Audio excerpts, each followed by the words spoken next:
Hello and welcome to the first of our 2021 Science Deans Lecture Series. Many Hands. Can citizen science save the world? My name is Professor Moira O'Brien and I'm the Dean of the Faculty of Science. I'd like to start by acknowledging that I am addressing you from the lands of the Wurundjeri people and pay my respects to their elders past, present and emerging. Of course, our audience is spread far and wide, and I extend my respects to the traditional owners of the lands upon which you are located and to any First Nations people joining us tonight. The First Nations people of this country were our first scientists. They continue to play an integral role in our understanding of and our interactions with country. I believe it is the responsibility of every one of us to follow their lead, to understand and protect our environment. In this way, we should all be citizen scientists every day. Several of the projects you'll hear about shortly are built around the idea of engaging society in environmental interventions. Others use collective knowledge to develop new insights into how animals or ecosystems behave. Some challenge and validate scientific claims through the power of crowdsourcing. All are fantastic examples of what we can do when we work together and, as scientists, engage an entire community of collaborators. Our main speaker for this event is Associate Professor David Kennedy. David is a coastal geomorphologist with a passion for understanding how environmental and climate variability, combined with human activity, drives change in the physical environment. His current research using drones to understand beach resilience to climate change resulted in the 2020 award of the Australian Museum Eureka Prize for Innovation in Citizen Science and the Victorian Coastal and Marine Council Award for Excellence in Citizen Science. David will then be joined by Dr. John Morangello, Dr. Rebecca Morris and Dr. Fallon Modi for an expert panel discussion moderated by Dr. Lynden Ashcroft.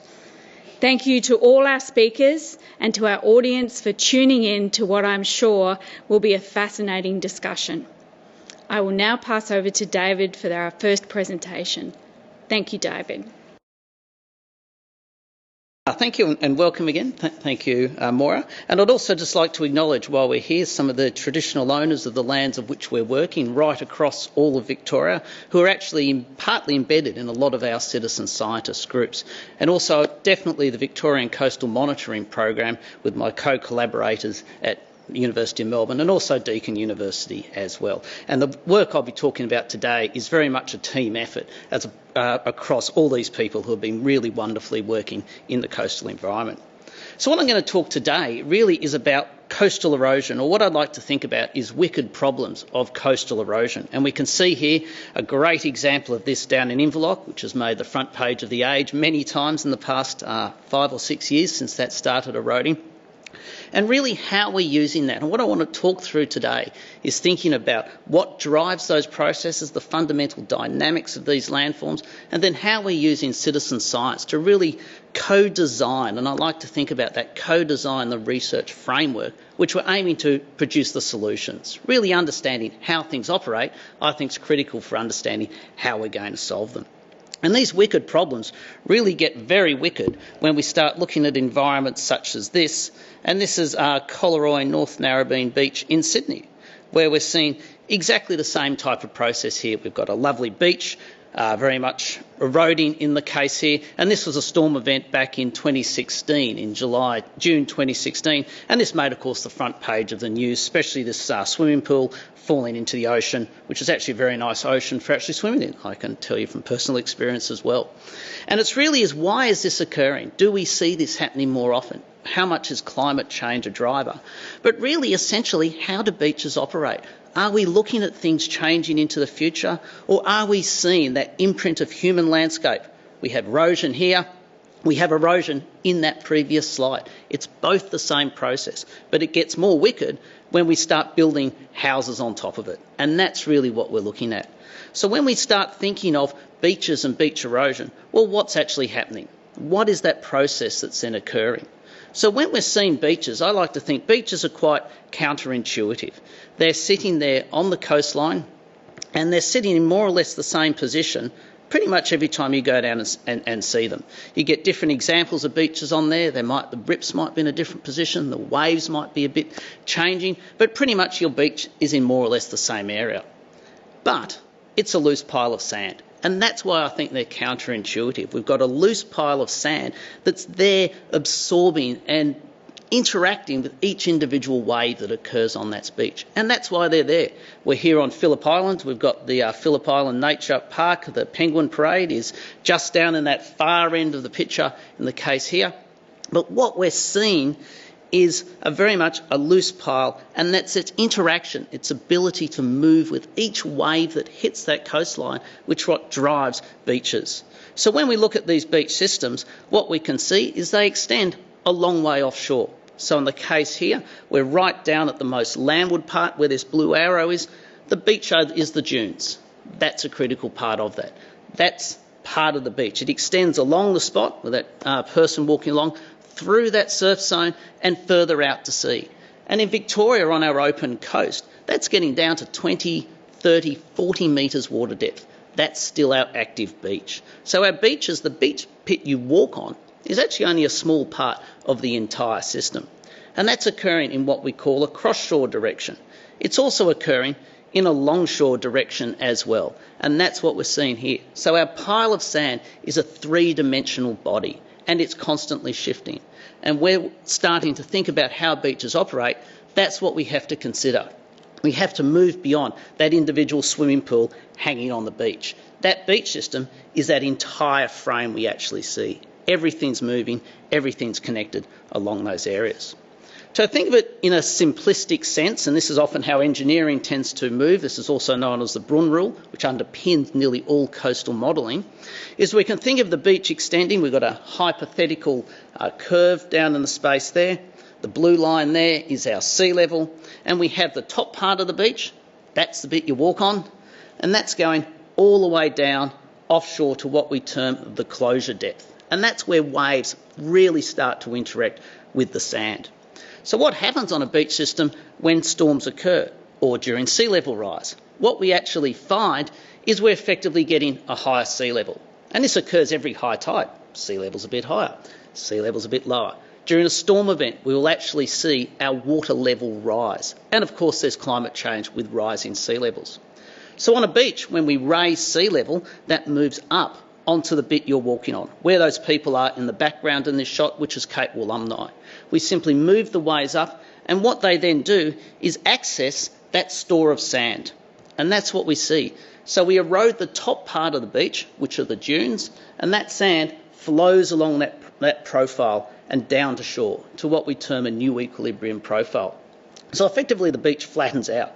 During a storm, your beach flattens out, and during a non-storm period, it slowly steepens up. And that's how they behave. That's what the beach is trying to do. When the increase in wave energy comes in, it's shifting that sand. So when you start looking at your beach, so here we are back on Collaroy, North Narrabeen, we're into the bit further north on that same beach. There are those nice apartment buildings, but we can see that's what happened during that storm. Where we don't have any houses, we just have a nice storm scarp on the beach. What we're seeing is the beach is accessing, well, the waves are accessing that store of sand. That's the key thing when thinking about beach systems, is the bit you walk on, the bit where the dunes are, is the store of sand for the storm events. When a storm event comes through, we need that sand for that beach to adjust. And that's the critical underpinning on how beaches operate, how sandy beaches. When we start looking into the future then, so in that space, well, how often does that occur when we've got our swimming pool plonked on the beach system? Is that normal? Or is that a product of changing systems? And this is one of the really fundamental problems we have within coastal dynamics, coastal management, is understanding what are the timeframes. An erosion event might not be a problem. It might be. That interaction between when you do something becomes really important. And I'm showing here an example from southern New South Wales, Moruya Beach, which if anyone's heard a talk from me, I almost show this picture every time. Fantastic location, but also one of probably the best surveyed beach in the world. courtesy of maybe what I call forced citizen scientists. These are first-year Defence Force Academy recruits doing their annual surveying prac. They go down to this beach. But what this has meant is we have a great data set of profiles. So this is a deliberate blur of black. Each one of those lines is a single profile going from the dunes down into the surf zone, probably about to their waist. They probably don't want to go any further. But each one of those lines represents 1 year, and this is a subset. And what we can see from that, so on the x-axis, so on the horizontal axis of those, we're going up to about 240 metres.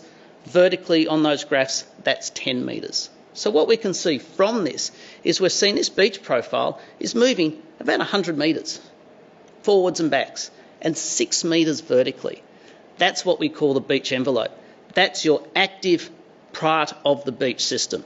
And that's where our problems get. If you build in that envelope, you're going to find yourself sitting in the ocean. That's one of the fundamental parts of our beach system. So the time frame, the really good example of using Maruya is this has been going on. These surveys started in the early 1970s. 1972 was when they started. So what I've got here is that time frame from 1970 up to when they published this paper, 2005. And this is really done by some classic coastal geomorphologists, Roger McLean and Bruce Tom started this work. And we're looking at volume change through time. So what we're seeing is all those surveys plonk down into a volume.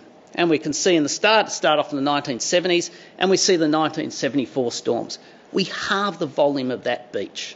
That's the amazing part of that. And then that moves along, and it comes back along there. If I take back on some of these images, if I just go back and remove these photos, what we can see is that area of grass on the front there. You go along that inland, and you get the dark vegetation sitting at the back. That dark spot is your 1974 shoreline. That's where the beach was. All that sand in front, as I move up, has come back in that time. And there's a great spot about Maruya is we don't have people involved. We don't have them mucking up, I suppose, the system. But the critical aspect of this is that change and the time frame. When that erosion event occurred, so that was 1974, it took about 9 years to get back to present.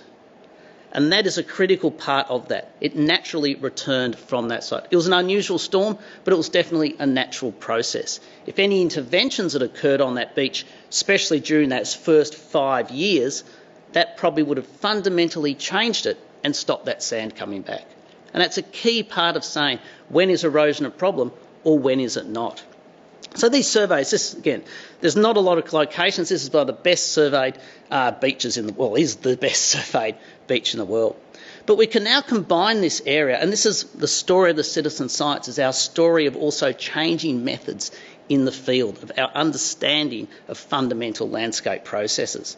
So what we can do now, so now we're looking just an aerial vision of that same beach, and we can now use, and this is from the Water Research Laboratory of the University of New South Wales, through machine learning techniques, can now take out satellite-based shorelines. We've had Landsat imagery up there from the last 30 years. We can now start to extract what those shorelines are.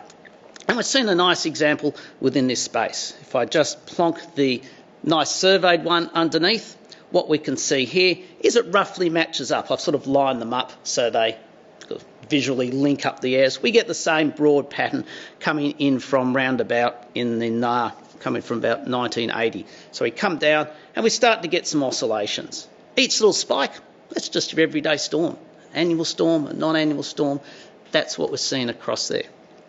Fantastic data sets, and our knowledge is really moving with machine learning and image processing. But it's still not at a level when we start looking at an individual beach. So in the case here, we're on the Eyre River, so down on the Great Ocean Road.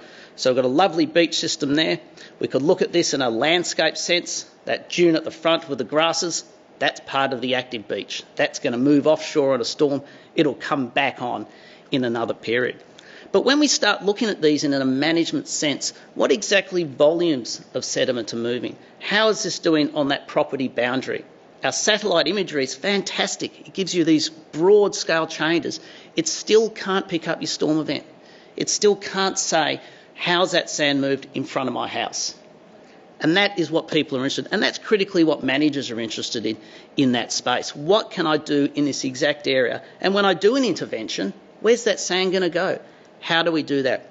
The surveying is really good, but everyone doesn't have a pile of first-year Defence Force Academy cadets to go down. What we are then doing, and this is where citizen science really much comes in, is we're now starting to utilise drone technology. And these are your standard consumer drones. Not sponsored by DJI, but there's a picture of one of their Phantoms, which we use for this process. So what we can then do is fly these drones. And it's quite as simple as flying. If you can use an iPad, you can fly a drone. If you can fly a drone, you can now survey the coast, with appropriate training, of course. But what we are starting to do is then use what's known as structure from motion photography. So we have our drone, we fly it across our beach, and each one of those overlapping images can produce a three-dimensional surface. So what we can now do on our beaches is fly in at weekly, daily. We can track storms and we can start to measure exactly what's happening. So that's our cross, much like a magic eye. Remember the old magic eyes, our two images, they go together, they go 3 dimensions. Exactly the same idea, but we just put it in the imagery and that produces high resolution data. So what we're using with our citizen scientists now, or they're coming to us and we're co-doing this area, is using this technology to then start to get these what we'd call event scale processes. So being able to map an individual storm. Where's that sand gone in the storm? How long did it take to get back? And nesting that with these great satellite images we can do. We can't get satellites down to track an individual storm. We can't do it on an individual property, but the drones can. And that is what's fantastic for that. So the drone technology is just taking the discipline in landscape science is leaps and bounds with drones. It's amazing. I could talk about it for ages, just the data you can get in that space. But one of the key other advances, and this is who we partnered with as part of the project, is Propeller Aerobotics, is an Australian-based company, is what they call these smart ground control points. So these are ground control points that are high precision survey points, is the way to think about those. So these ones are so simple, you can basically frisbee them out on your surface. What they do is pull that imagery across, because it's all relative, don't know if it's that or that, it pulls it into very survey grade space. And that has been the real game changer in this space, which we've been able to utilise for our citizen scientists. So we provide the drone and the ground control. They now collect survey grade data. In fact, it's been one of our challenges in this space of actually convincing people that this is survey grade. And I'll show you some of the data we're getting from that, because it's just so great. It's just so fun and enthusiastic to do that, but also reasonably straightforward that our citizen scientists are really the same groups who are connected to their beach. We've had training groups. We had one person on Cows Each Beach, came down with his son, saw us training, took the dog back home, came back and was fully trained by the end of the next day. That's what we're doing with we're finding in that space. So how are we actually doing it? So I'll fire up. So there's a bit of a summary of what we're doing with our citizen science program, and this is done with one of our long groups, our Port Fairy group here.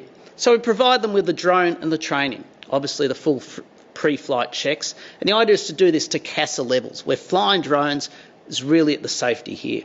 So this is just one of the drone imagery. We're flying across the seawall here, down on Port Fairy. This is East Beach. There's an old garbage tip which was dumped in the dunes, which keeps being exposed.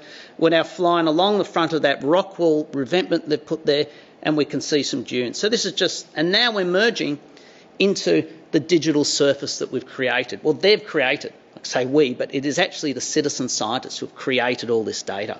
So this is now within their space. This is what they've then collected. And we can start to see that resolution, and it's in a 3-dimensional space with those aerial photos. So the image resolution, we can get down to this space of taking. So we're flying at about 100 metres when we're doing with these areas, and we're getting down to we can track footprints. It's effectively the scale we're doing. You file lower, you can even track rubbish. We haven't been able to do that yet. But that's then converted with those overlaying photos into a 3-dimensional surface, going from here from 9 to 0.6 metres. And that's really important in that space, that we can create those 3-dimensional images, centimetre scale, and then the citizen science go from that. So the other thing that's really important with this space is then, we've gone into that one, is we can then start to use volumetrics. So not only are they collecting it, the power we've got within this system is this is all based on a cloud server. So we put it on the cloud and they can then do the analytics themselves. The same analytical processes we use, they can actually do within their system. And this video is going to fly through a bit quickly, so I'll probably let it go twice. We're having some erosion on the front, and we're doing what's known as a DEM of difference. We're just taking off 2 layers and working out change. So we're seeing here in this case that we're seeing that change within that space. So what we're finding with the citizen scientists is not only are they flying it, they're deciding there's a great storm that's coming. They're the ones who can get down to the beach quicker than I can. The people who are connected are the ones who can get out most to their local beach. So the ability to them to collect data, but also on the conditions. And one key thing on the open coast is we're finding it's not actually sea level rise that's the big driver on our open coast, it's the change in wave direction.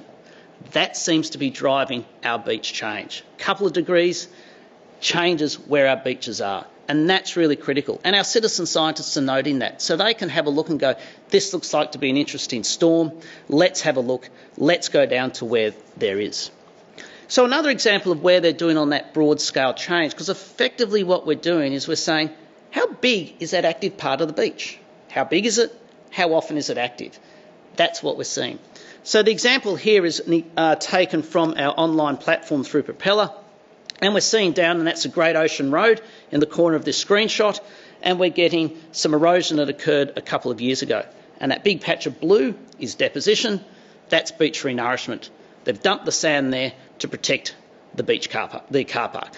So what we've actually found within this space is the citizen scientists themselves are actually doing their own management in terms of how successful are areas such as renourishment. And talking to the local land managers, they're very appreciative of that because it gets that engagement within there. How is it happening? Is that renourishment working? Well, they can track it.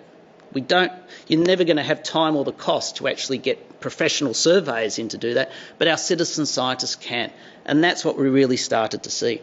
So as part of rolling this out, we obviously did some comparisons. There's always the challenge within the space that is citizen science specific enough? Is it accurate enough? And I would give a strong yes. In the case here, our vertical accuracy is down to 0.48 metres, so a centimetre scale accuracy. I'd be happy with that myself out there surveying, more than happy.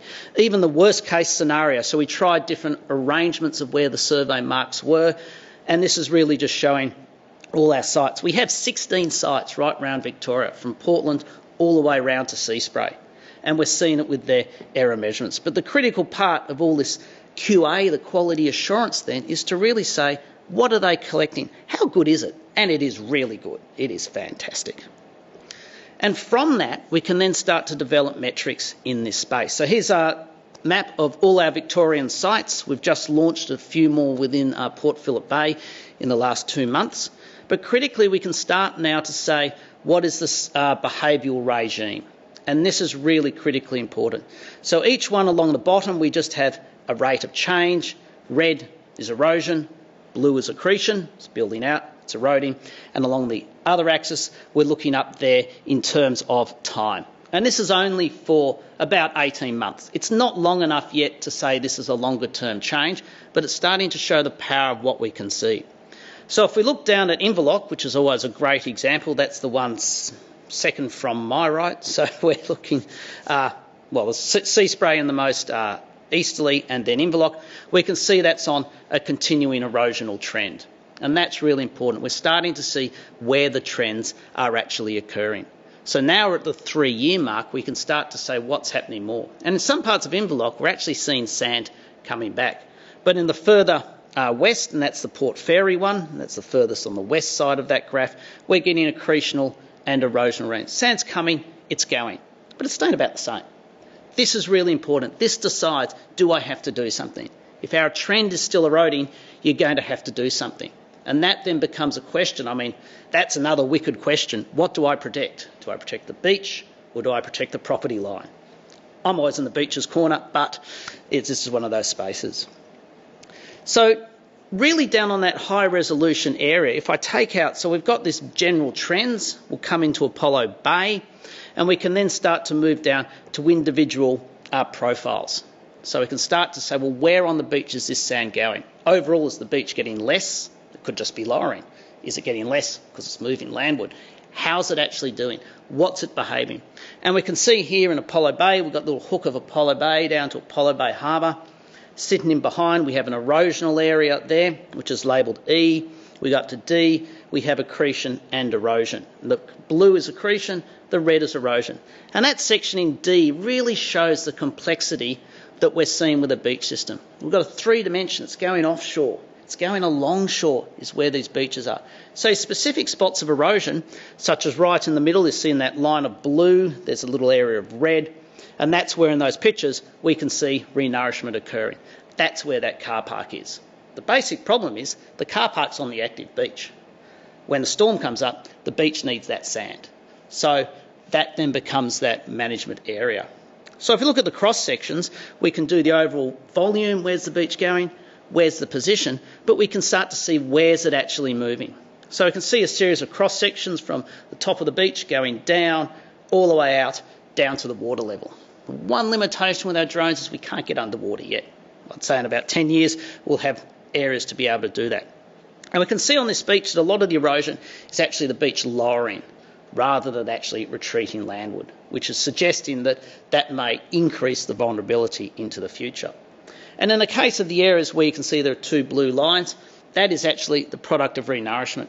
And interestingly with this, when a lot of these areas were actually renourished over a couple of storm events, the initial thought was it didn't work. Beach was renourished, large amount of sand deposited, it disappeared the next high tide, the next wave event. And everyone said, oh gosh, this didn't actually work. What was the point? But through doing these metrics, what we actually found was the beach itself didn't move landward. That demand for that storm event to flatten the profile out, or flatten it out this way, going the right way about things, was satisfied by the renourishment. So all the sand went, but the beach itself didn't actually change. So it's actually quite a very successful renourishment space then. And that's where I see is that sort of key part, and this is all driven by our citizen scientists, being able to say, does that renourishment work? Where is that movement of the sand? How does it happen during an individual storm event? It really is filling a key gap within our spaces within there. So some take-home messages, I think, in there is beaches are dynamic. They're fantastic. And erosion is a natural process. When we look at erosion, really effectively what it is the waves want that sand somewhere else. They're going to do it no matter what we put on the coastline. And I think citizen science is key for this holistic understanding. We really see this citizen science here is they are providing the data. They can get it much better. They can do just as good resolution as I can or a professional surveyor can. They can get down there more often. They can get down there in the really big storm events. I think my family would kill me if I ran out of the house each time there was a good rainstorm and disappeared down the beach for a couple of weeks in that space. And that's where our citizen scientists are really good. They can just get out there because they are connected. They're the local community. Depends on how long, whether they've been there as a sea change or they've been there since for thousands of years. They're the people who are connected to at the beach and they can really do in that space. So thank you. So we thank you to the team in the case here. That's Dan Iridikonu and Blake Allen and the Minister Lynden Smith who launched the program a couple of years ago. So I might stop there. I think I've gone a bit over time and I think I'll pass it on because now we'll move to the panel session. So thank you very much for joining me today. Thanks so much, David, for that fascinating presentation and useful insight into what first-year Defence Force students actually get up to. I didn't know that. Hi, my name is Lynden Nashcroft and I'm a lecturer in climate science and science communication here at the University of Melbourne, and I am really excited to be here to moderate this panel this afternoon.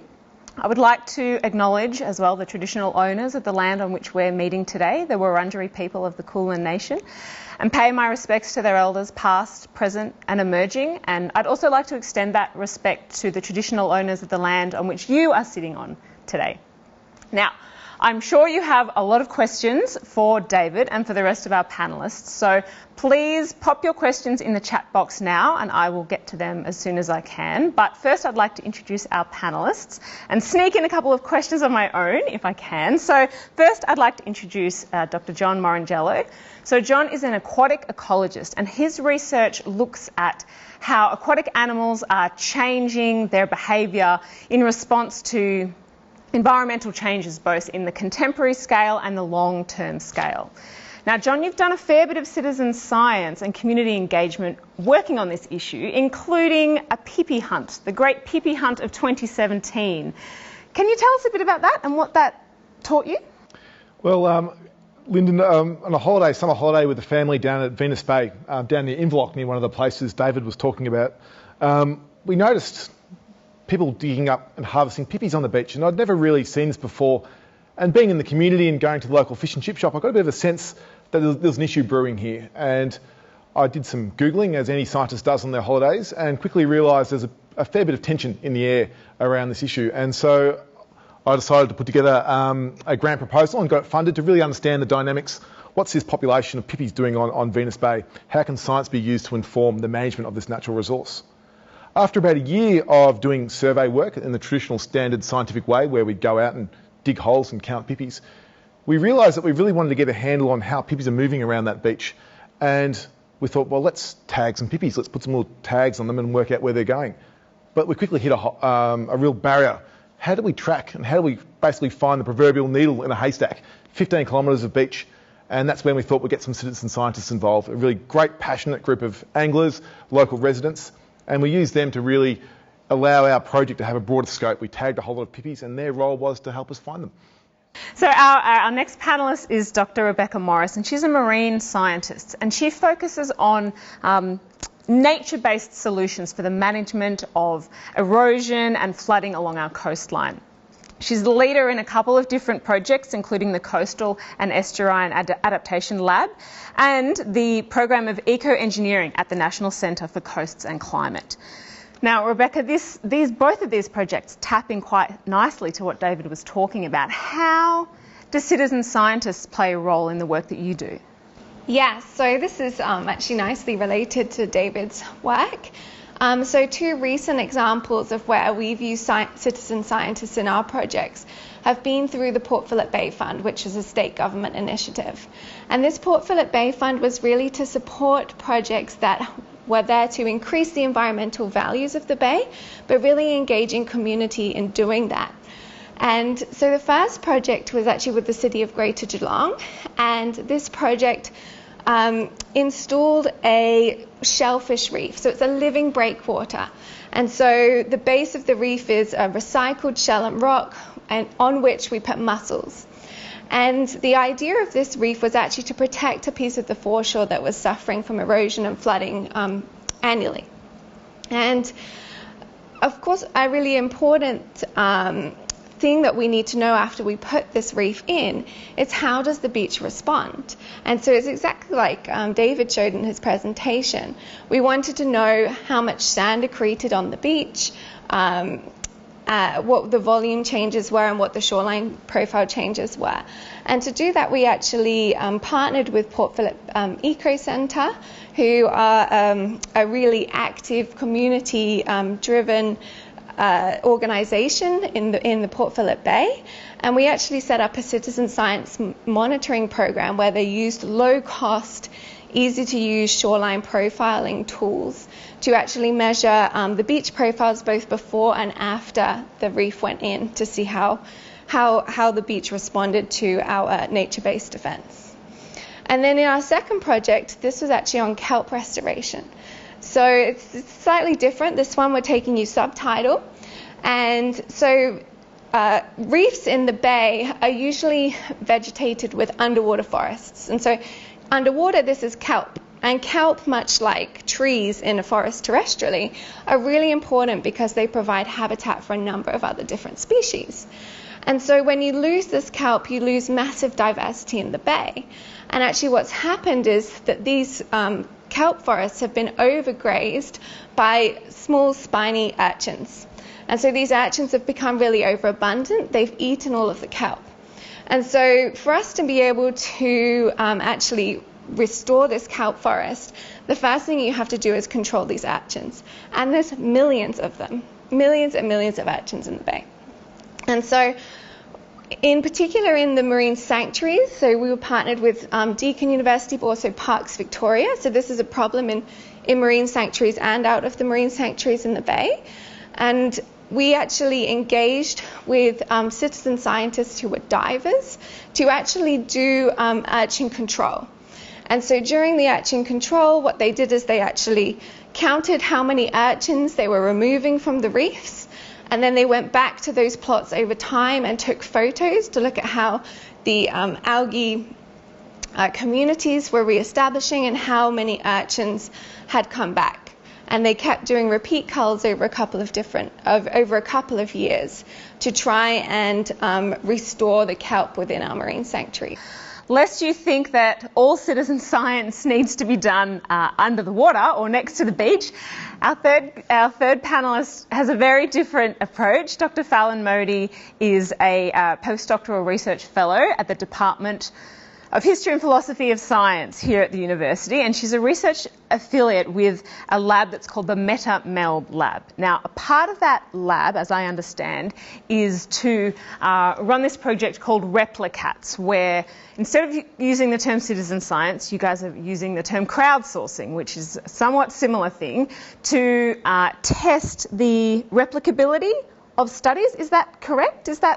What does that mean for us, Fallon? Those people who are used to wearing flippers. Yeah, sure. So that's right. The CATS in Replicas stands for the Collaborative Assessment for Trustworthy Science. And over the last 18 months or so, we've had hundreds and hundreds of participants from around the world who have been helping us to crowdsource evaluations of the reliability of published research. So we have looked at and evaluated 3,000 papers across 8 disciplines in the social sciences. And to give you a sense for the scale, that includes psychology, economics, political science, criminology, and business research. And so to answer your question about what we've discovered or what we've found, it's basically people are really good at this, that is evaluating the credibility of the published evidence base. And what we've also got in this process is, we've understood that people really enjoy this working in groups in an interactive, iterative way. And for them, what they get out of participating in our project, particularly for our early career researchers or participants, is that it has been an opportunity to provide peer review training for them. And so part of the wider sort of goals or interests for us, and it's really quite interesting and exciting for us, is that we're thinking about ways in which our methods can be used to open peer review practices up. In particular, peer review acts as a mechanism for quality control, and journals and journal editors they gatekeep published evidence. And so what we're interested in and what our participants are helping us do is think about the ways in which we can open peer review up, both in terms of improving the transparency of peer review from end to end, as well as increasing the diversity and the interdisciplinarity of who undertakes these reviews. Got a few questions coming through already, and the first one is to you, David. You've had a bit of a rest now. Now I've got a question for you. How do you validate the work of your citizen scientists? So given that each group at each location will have different, skills or knowledge and probably tech as well, do you have to validate each one? What's the process there? No, it's a very good question, because one of the things we've sort of been exploring is how accurate, it's precision and accuracy of the data is fundamental for doing good predictions. So the way we've validated a lot of those was we did actually start testing the technology ourselves using very high precision surveying equipment. So we've gone to different sites, We did a lot of surveys around Warrnambool where we're actually comparing the ones we create through individual surveys, but also we have a lot of what we'd call ground control points as well. So we compare between known positions. So during some of the early phase of testing, will these drones actually measure beach change? We're flying down at Warrnambool across the boat ramp. So we just go back across the boat ramp, and we know the boat ramp isn't going to move because we're doing it on a good day. And we're sort of saying, well, okay, this is pretty accurate. We're doing it within centimetres. I did wonder if we're actually getting the swelling of the boat ramp with heat in that space. So it's a combination of setting it up of going, okay, this is what we know would be what we'd call research grade, what will pass peer review, since we're talking about peer review, and then running the system ourselves going, yes, this works. So the first stage was, yes, it does work. And then the next critical one was, would it work for citizen scientists? Because, I mean, your mobile phone, I mean, just take a picture around anything, you get a great three-dimensional image, but it's that position in space, and that's where those propeller aero points became really critical, that the fact that you could just, they're solar powered, you press a button, you stick them out. It's just amazing, and that was probably the step change that socialised, I think, this technology. And we did the same test within there, going, we'll use the propeller points, we'll survey them ourselves, make sure that that's in that space. So that's how we do. So we don't actually check, we tested the system, and we're more than confident that it actually works. And we've done a couple of sites. We've got our citizen science, we have a science team who we found had to be operational when we were shut down because of COVID last year, and we can operate in a bit area. So we do occasionally just do a couple of surveys across, which is what you'd normally do anyway. You run replicates when you're doing things in the lab. Let's do a couple of checks within that space, and it's just amazingly really good. I'm really impressed on just how well it actually works. That's great. Second question here, this is to anyone, but I might ask you first, Becky, if that's all right, given you've worked with a few different projects, and this is a really important question to consider when it comes to citizen science, is about the ethics. We know that engaging people in these projects is really exciting and getting the community on board is great, but how do we follow on with that? How do you make sure that things like accountability or reporting back the actions, continuing that engagement, maybe even co-authorship or considering the attribution of the results and the things that you've found, how is that considered in the citizen science work that you've done? I think that's a really important question. So I think some people, when they think of citizen science, they think, oh, you can just set up a group and leave them. And you'll just get data in, and then you can process the data and you'll be done. But it's actually a lot of work to run a citizen science project, and to keep volunteers engaged and going back to the projects over time. And then, of course, you need to feed them back the data that they're collecting. And that's a really important step in citizen science projects. So they're not just there working for you, collecting data to no end. They're obviously interested in the data that they're collecting. And I think David's example where the citizen scientists can actually analyse the data themselves and have access to that data on a platform that's shared is a really good way of doing it. But if you can't do that, you need to make sure that you analyse your data and then feed that back to the citizen scientists. And then, in terms of recognising in publications that they have collected the data, and even if there's maybe co-development of the experimental design, then maybe that is justification that some of the citizen scientists would be co-authoring those works with you. Definitely. John, has that been your experience as well? Yes, I think it's really important to go in from the outset and have sort of clear expectations and discussion with citizen scientists too about what their role in a project will be, where the project's going, what the data will be used for, and I think that's born out of just having a healthy respect for fellow human beings. And I think there's no sort of magic rocket science there. It's just about these people are providing a great resource, a great human resource, and they're allowing us as scientists to ask questions on scales that we couldn't do with existing budgets. And so that's a great privilege to work with citizen scientists. As Becky noted there, there's obviously the time involved in doing these things, but the value we get out of it is immense. And so it's just about having good lines of communication, ensuring that the results you produce are also not only ready for a scientific audience, one of a better word, a bunch of boffins, but they're actually easily digestible and communicable to a broad audience, so everyone can actually get that benefit out of the science which has been done. Yeah, definitely. I totally agree. And that actually leads nicely on to the next question, which is back to you, David. It says, one of the problems in citizen science is the extent to which it is regarded as data collected for the scientists, which they will then quality control versus knowledge that's being co-created between scientists and citizens, or I guess you would say professional scientists and non-professional scientists, really. You talked about local knowledge in your presentation, and local knowledge about weather events in particular, something that I'm also quite passionate about. How is this captured or recognised within the work you do?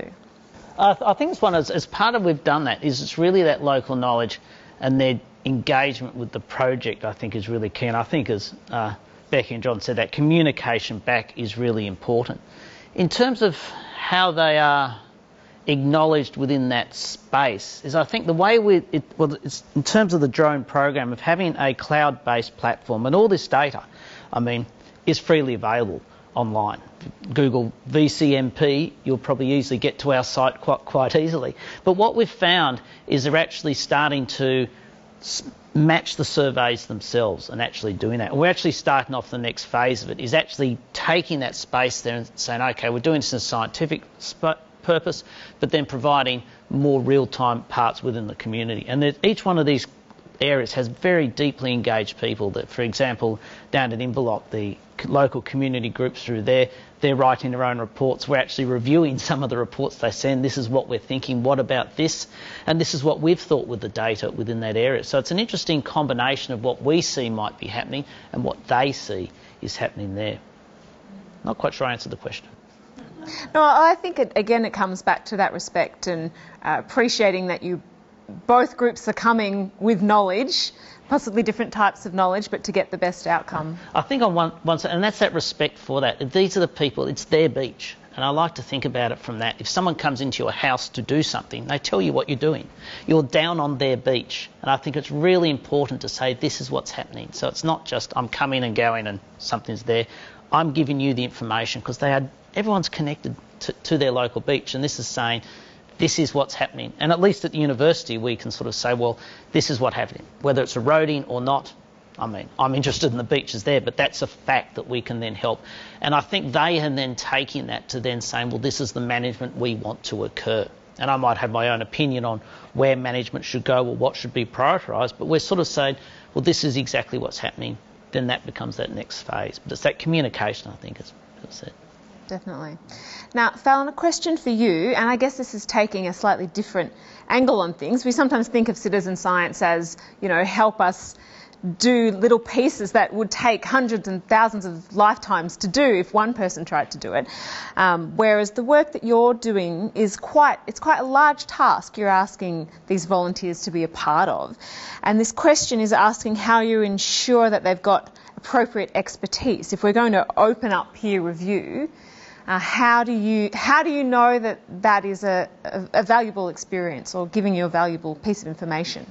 Sure. Okay. Well, I can answer the first part within the project itself. So we're part of a wider research program, and the work that we did in the first 18 months of the project, which I talked about, this evaluation of these 3,000 research claims, they were a subset of those were empirically evaluated to understand, how well the people that we had recruited to crowdsource these evaluations did in terms of accuracy of their prediction to this measure of replicability. In terms of the wider question, Replicas and the Replicas project and the research interests of our group, I think, speak to a growing body of research that demonstrates that traditional markers of expertise aren't necessarily correlated, for example, in the work that we do with accurate judgments or predictions or evaluations. So part of actually what we're interested in, and we deliberately go out to recruit diverse participant pools because we are interested in understanding how we redefine the characteristics of expertise in context-dependent ways. it absolutely has to be context dependent, but that is one of the questions that we're interested in is, the fact that traditional markers of expertise, for example, your experience or your age, or the fact that I'm a woman or that you might wear spectacles, doesn't necessarily always mean that that is the type of expertise that is best suited to the task. So does that mean you're putting the call out to anyone and everyone, or are you looking for particular subsets with? Sure. So within this project, we say as a minimum, and this is a project requirement or a funder's requirement, that you have to be in or have an undergraduate degree. And apart from that, our requirement is that you have an interest in undertaking the task that we're asking you to do, which is read a piece of research in one of these 8 broad social science disciplines and then answer some questions that help step you through and evaluate whether or not you can trust this particular piece of evidence based on what's available. Yeah. That idea of whether you're interested leads really nicely actually into the next question, which is to anyone. So I'm going to open it up, maybe see if there are any stories here about whether you've encountered any resistance from the communities you've been looking to work with. David, do you have any? No. When we were starting it off, I was trying to think, because one of the questions has been, how are you going to recruit people? And maybe it's just flying drones is just fun. But all my experience on beaches is everyone's only fascinated. I think there was only one gentleman I remember walking across the beach and said, we just concrete. He said, I don't know what you guys are worrying about, just concrete. And that one person, individual, struck me. I mean, you get some interesting stories of people's own interpretation of what's happened. But I've generally found once you're on the beach, once you're in nature, you want to be there. If you're not interested in nature, you're not out in it. So I've found there's generally, some people often have concerns about health and safety, but training with that, and I think there's sometimes through our drone program, there's some reticence for using a new technology. But once people in the training, it's actually quite straightforward. So usually it's maybe something technical. Am I good enough? And you have to explain that you definitely are, and this will provide in that. I find everyone just loves it. I think with any science, especially if you're doing a lot of field work like that we do, going surveying a river or surveying part of the ocean, when you're out doing your work, people stop and have a chat because people feel that environment is theirs. They're their owners and they're custodians of that environment. So they're often very keen. You wouldn't stop the Telstra guy who's playing around with the NBN node. What is he doing? But you would stop a scientist and say, well, what are you doing in the river there? Why are those nets there? And people have, and that offers us as researchers a great opportunity to engage with public.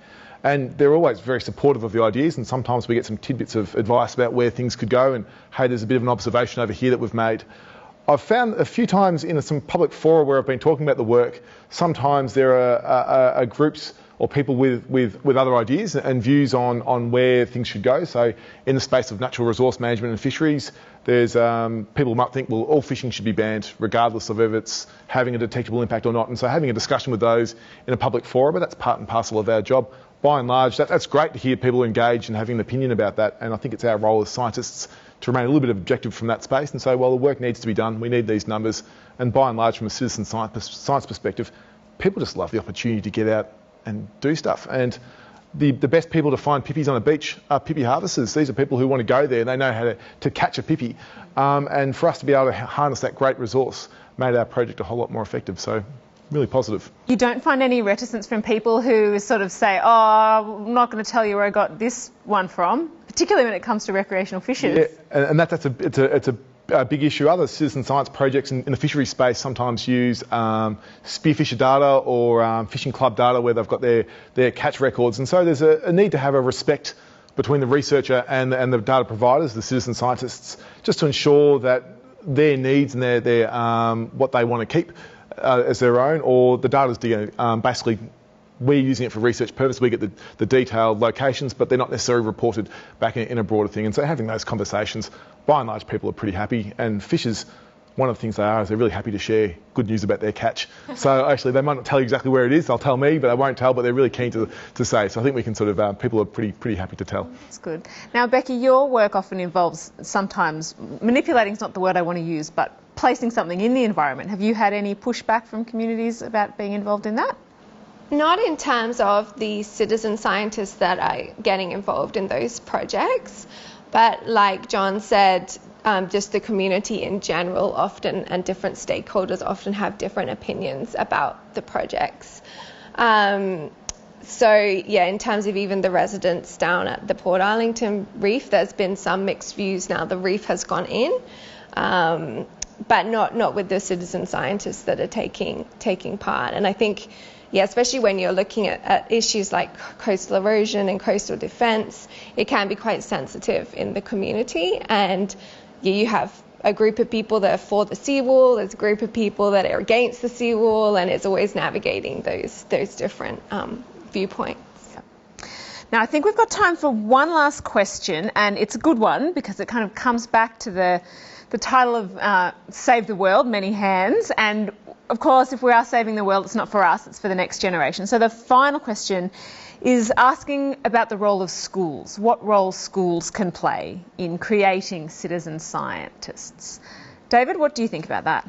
I've actually thought about in that space of where we are and involving schools in what we are. I mean, for the drone ones, there's a safety aspect that's not in that. But I'm a firm believer in terms of environmental action globally, as we hear doom and gloom.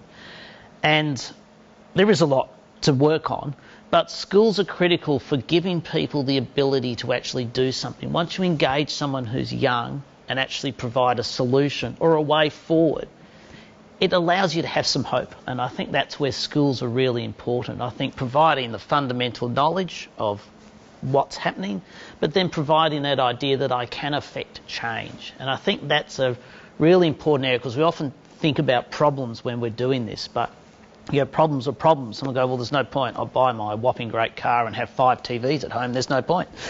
But you want to inspire people out there, and that's where I think the citizen science in that space of getting children out. I mean, they do that within some of the other work we're doing with water quality, with Estuary Watch. We've done areas on Anglesey Estuary looking, and that's been school kids going out and involving in that. It's getting people out there and saying, I can actually do something. Getting your hands dirty is just fantastic, I think. Yep, I agree. Does anyone have anything else they'd like to add to that about the power of using citizen science in education? Well, I think that word education is key there, and I think when you're working with school-aged children, and I go to my local primary school and do a little science thing for the preps, and it's fantastic, and I think it's that there is a bit of a blurred line between what's science education and science citizen science. And I think you've got to start with that education, and you can embed science and science practice into the education space. It's just fantastic, and I think it's great. We've got a lot of smart people here at the university, or we think we are anyway, and I think that we've got a great resource to offer and actually contribute back into communities and provide either an education platform, but also have some meaningful tasks that can be done and adopted in a citizen science project. Yeah, that's right. You know, it's one thing to do something in a classroom, but to then say this is going to help to answer a real question, that is the power of citizen science in many ways. We are unfortunately out of time. I would love to ask you more questions, and hopefully we can continue this conversation at a later date, but I might finish us off there. Thank you so much to John and Becky and Fallon and David, and to Moira as well for having us this evening. Thanks a lot for joining us, and we look forward to seeing you next time.